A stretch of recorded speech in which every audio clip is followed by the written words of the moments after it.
Hey guys, Tbull here.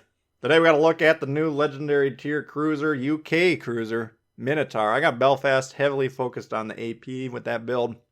If you don't have Belfast, you can really use either commander. Just make sure you're focused on the AP because that's all you got. We don't have HE shells. Here's the key to the ship right here. That orange thing on the side, that's the Citadel. Yeah, that's right. About half of the midsection of the ship is big time damage, basically, if the enemy's hitting it. Impossible to protect yourself in this thing if you're taking shots. Okay, so this, I haven't been blown up yet with one hit, but I've been reduced to ashes very quickly on more than one occasion.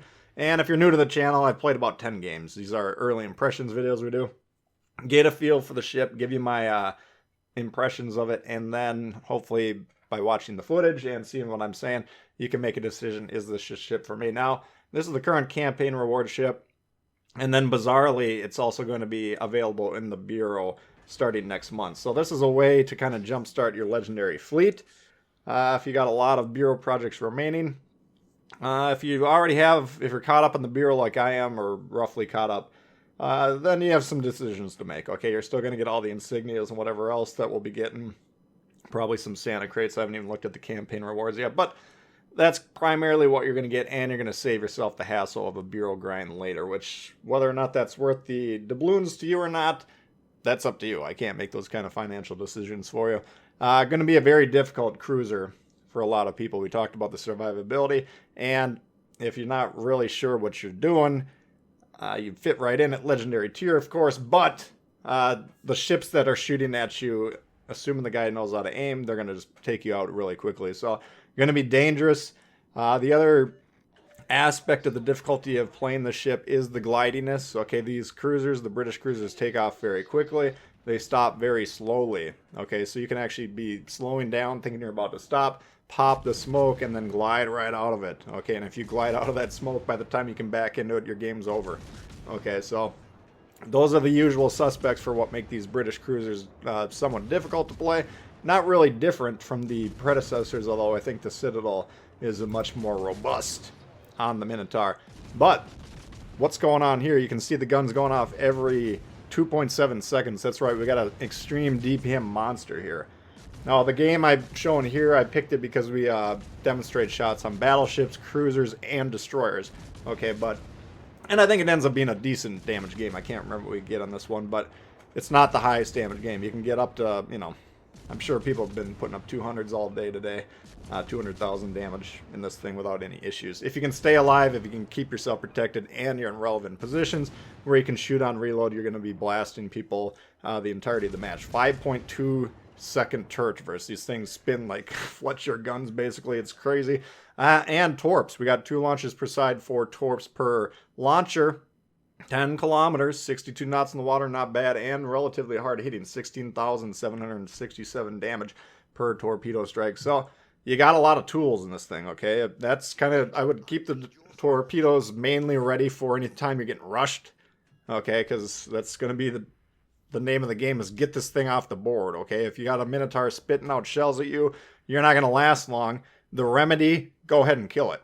Go ahead and shoot it. So whenever you got a Minotaur spotted on your screen, just go ahead and fire at it. It won't last very long if you're hitting it, but if you leave it alone, it will completely destroy your life. Okay, so don't leave these alone.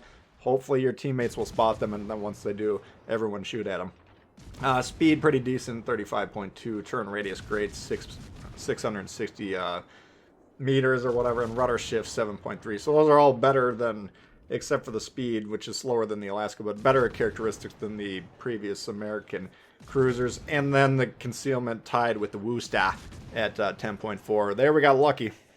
There we got lucky. He did hit us, but we still managed to stay alive. He just shot barely behind the Citadel, I think. Check this out, the gearing. Okay, you're in serious trouble. Destroyer players are going to have nightmares. You do not get near the Minotaur. Watch this, 15,000 health to start. 1 shot. 2 shots, he's almost down. Got about 1,000 left. Does bounce that one, so we're gonna need to aim up a little bit here. Hopefully get these shots above the guns and into the superstructure while he's angled. But if he goes broadside again, well, then he's gonna die. Okay, and that's how fast this thing can take off the destroyers. I mean, if he stays broadside the whole time, it's between 2 and 3 pulls of the trigger, and the thing's dead. Okay, so like the Edinburgh, like the Fiji, if you're destroyer players, hopefully already know how dangerous those ships are to your health. But this one, the fire rate much better. 2.7 seconds once again on the reload. Edinburgh 7.5 on my build. Last time I wrote it down at least. So much faster firing. And those ships, once again, that already exist are extremely dangerous. Luckily, the destroyer does get blown up by the our destroyer's torpedoes, the dead destroyer, I believe. And then once again, battleship, we're going to go ahead and put up about 10,000 here on them in the span of, I don't know, 10 seconds, okay? So this thing will pump out the damage, and it'll do it with great zest and vigor. Getting radared here, Alaska obviously has moved into the cap here, and the frustration abounds on this side. I mean, if you've been paying attention to this game, you'll see I'm not too impressed with the team, what they're doing here. That's going to be part of the experience playing this as a solo player. This is a division player's cruiser, okay? Because if you get spotting and you get people that will help you do your job, then that division is going to be a serious threat, okay? But if we're relegated to positions here where we're not getting spotting, or the battleships are saying they're inviting us to tank the damage for them, your own team can shut down your effectiveness just as easily as the red team can do. So prepare to be frustrated from time to time. I know that I will be. But that said, like if you have like maybe a pair of these in a destroyer and they're all smoking each other up throughout the entirety of the game, and the destroyer is kind of sailing in front of those cruisers, either one of them or two of them if you want to play a three-man division, that thing is nightmare fuel. Okay, if you have a destroyer who actually knows how to spot, knows how to keep the enemy destroyer away from them, because we do have a 4.9 kilometer smoke fire penalty, which isn't bad. Okay, that's not a bad one. I believe the Edinburgh, for comparison's sake, 5.7. And let's see, how about the chop I have? Or no, we'll do the Kutuzov, 7.7. Okay, so those ships, kind of the strategy is to get close to them with your destroyer and spot them as they're shooting in the smoke. Here you got to get pretty close, just under 5 kilometers. But if you had a destroyer working in tandem with these guys, you could, help screen that play. Alaska rushing here, but he does come around broadside now. He could have wrecked us there pretty easily, and you see we did take a pretty decent shot, but watch the damage pile on him. Comes around broadside. He's trying to angle away now. Once he does that, we stop shooting him in the sides. We start shooting him up in the upper part of the ship, the superstructure. Now we got all the guns back on him again. I thought I was closer to the island here, so as I'm playing this, I'm like, any minute now we'll drop spot, and then I'll be safe. But no, we're forced to kill him or be killed, basically. But once again, watch the damage pile up on these things. And this is an angled Alaska, which is a relatively durable cruiser that can, kind of go toe-to-toe with a lot of ships. So this is impressive damage, no doubt about it. Just once again, be primarily aiming for superstructures, but test out side shots. For sure on the destroyers, you want to be shooting them in the sides. But battleships, see where you can get the damage. It'll depend on how close you are, or cruisers. Dropped the controller there a moment ago. Don't worry about that. But here we got the Bismarck once again, and he's probably got about 30. Well, now he's down to about 15,000 health.